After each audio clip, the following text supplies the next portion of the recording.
Hello, this is my first video on growth. I'm going to do growth as part of two videos because it's quite a big section and I don't want the video to be too long. So in this video, we're going to look at how growth can have an impact on stakeholders and how the stakeholders might react to growth or plans of growth. First of all though, why grow a business in the first place? This is going to seem obvious, but these points are really, really important because when we're looking at the different types of growth in the next presentation, whether you're looking at organic growth or you're looking at inorganic growth, vertical, horizontal, diversification, all the different types of growth, these things you can use in an answer because it's going to apply to all the different types of growth.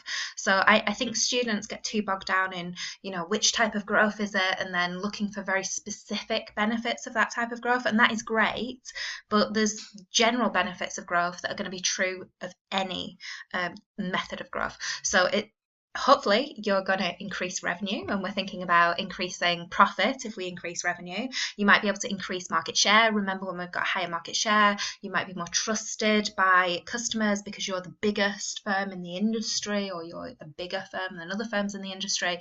You might be able to negotiate better prices with your suppliers. You might be able to command a higher price from consumers because you're the more trusted brand.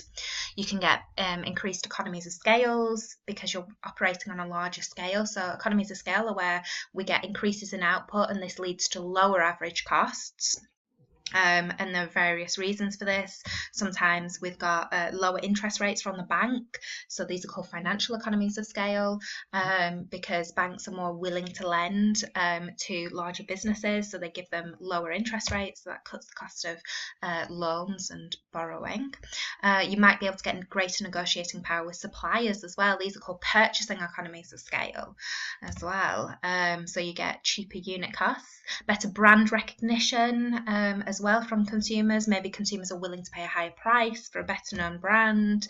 And growth when you engage in a kind of diversification strategy, which is where you have a wide product range appealing to different markets, might allow you to cut risks, because if there is a fall in demand in a certain market, you've still got your other products in different product ranges. So we'll look at, in my next video, a company called Tata, which is an Indian company, and they are really diverse in the products that they offer. So here, I found this from a government white paper, actually. This is just the name for some of the government policies and suggested policies that they have. But I thought this data was really, really interesting because if we look at actually businesses and the split between businesses, most businesses, these are what we call SMEs, small medium enterprises. And I know up to 249 employees actually sounds like quite a big business, but it's classed as medium actually.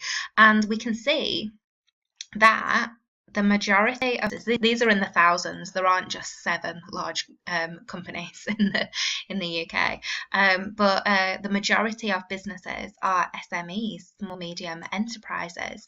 And in terms of being kind of micro, most of them, as in 0 to 9 employees, most of them are actually small businesses. Now, it is a bit of a different story when we look at turnover. So these small numbers here of large businesses are actually making quite a big amount of turnover. This is in billions as well when we compare it to the amount that all these smaller ones are doing. But in terms of employment as well, SMEs actually employ 60% of the people that are employed by businesses. So what we can see here from this picture is maybe they're not actually making the most money, these small enterprises, when we add up the amount of turnover they're making. But in terms of the number of businesses, most businesses in the UK are actually small businesses, and a huge proportion, 96% are actually micro businesses, so 0 to 9 employees. So this kind of leads us on to the question, well, why, if we get all of these great things happening when we grow a business, why don't all businesses want to grow and become these really large businesses?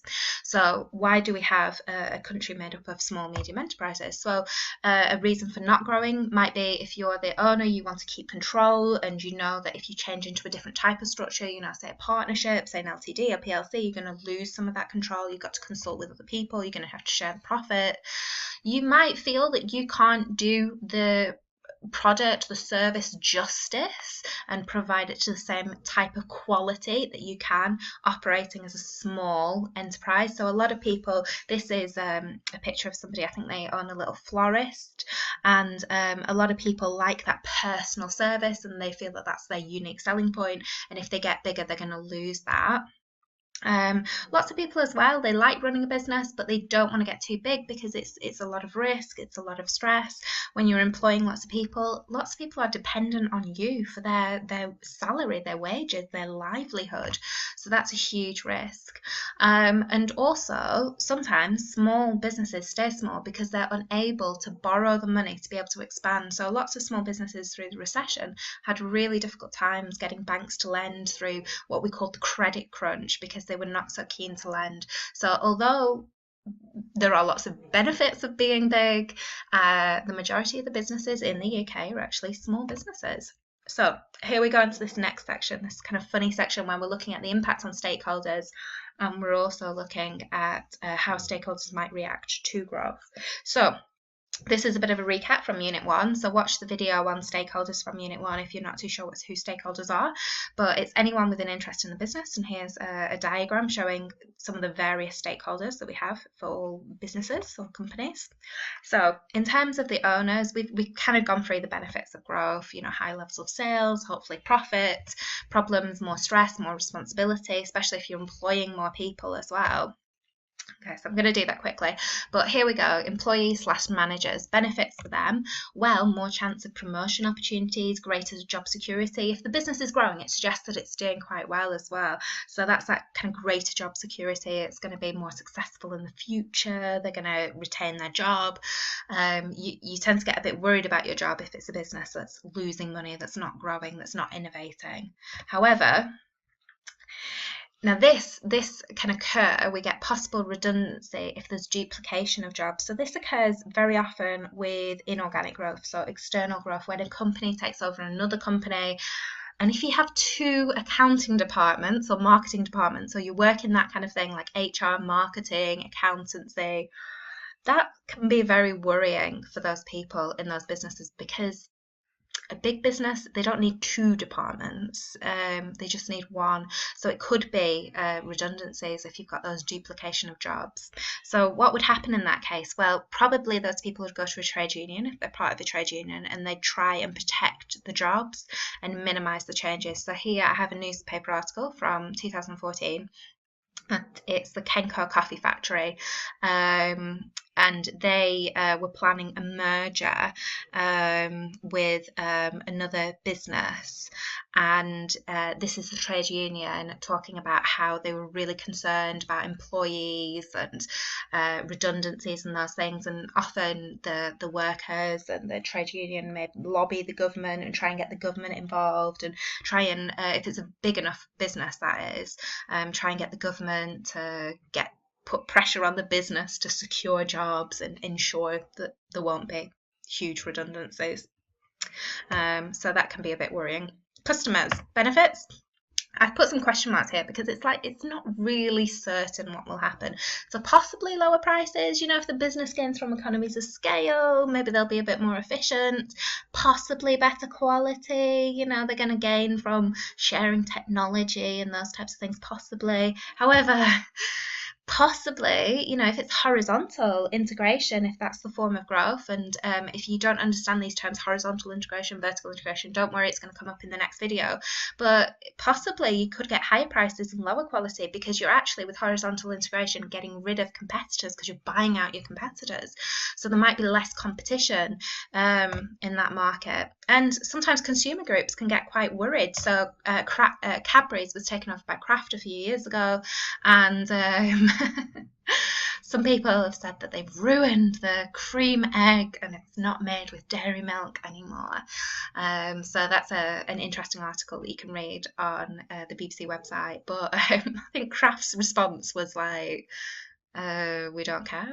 Kind of, they were like, they actually said that cream eggs had occasionally been made with dairy milk, but they weren't always made with dairy milk. So what are you moaning about? They didn't use it. I'm paraphrasing here. They didn't use those words. But did they change the recipe? No, they didn't, because Kraft is a big company and they're making lots of profit, and they don't care if just a few customers are really disgruntled. Maybe if it had been a huge boycott of customers, so a boycott being where customers refused to buy the products, maybe they'd have had more success. But no, didn't have an impact, even though the customers were upset. Suppliers, benefits, maybe of a larger business, possibly more orders from a large business, but this larger business might have greater negotiating power, and so they might force the price down. So that would be a smaller profit margin. If you want to be really fancy, your gross profit margin, your net profit margin. So what would the supplier do? They would try to negotiate long-term deals. They try to remain the supplier. I bet the suppliers to Cadbury's, when Kraft took them over, were really worried and thinking, Kraft have their own suppliers. Are we going to be retained as suppliers? So it can have a lot of knock-on effects on other businesses as well. Banks, when a business grows, especially if it's external growth, it tends to be very expensive.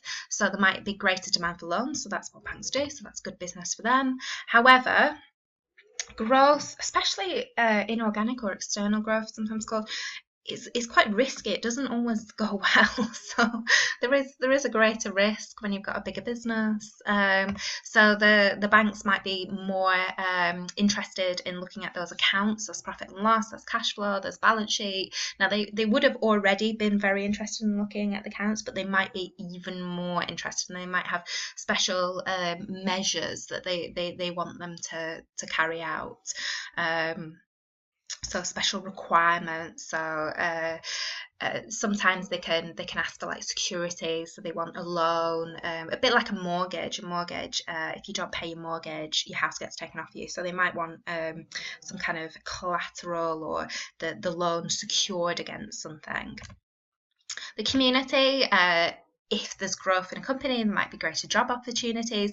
And this is an economics thing, actually, these spillover effects. So this is doing really well. It employs more people. And then those people go and spend money in the local community, in the cafes and the restaurants and the shops, in the kind of entertainment industry, those types of things. So that might have beneficial effects for the local economy. However, if there's going to be job losses, as there were in Cadbury, when Kraft took over, that might have negative spillover effects in the local area as well. So there may be protests, there may be lobbying of the government. So here is something very topical at the moment at Paul Talbot. Some children, I assume the children of people who work at the steel factories, and Tata, actually the owner of the steel factories, have just decided to close down these factories. So there may be some protests and negative effects on the local community. I think those people who work there are gonna find it really, really hard. They're skilled in a certain industry. They might find it really hard to find new jobs.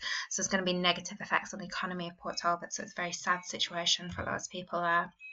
The government, in terms of growing businesses, more tax revenue, corporation tax, VAT, people have more jobs. When people have earnings, they pay tax, so even more tax for the government, but also they have to pay less out in unemployment benefits, so job seekers allowance.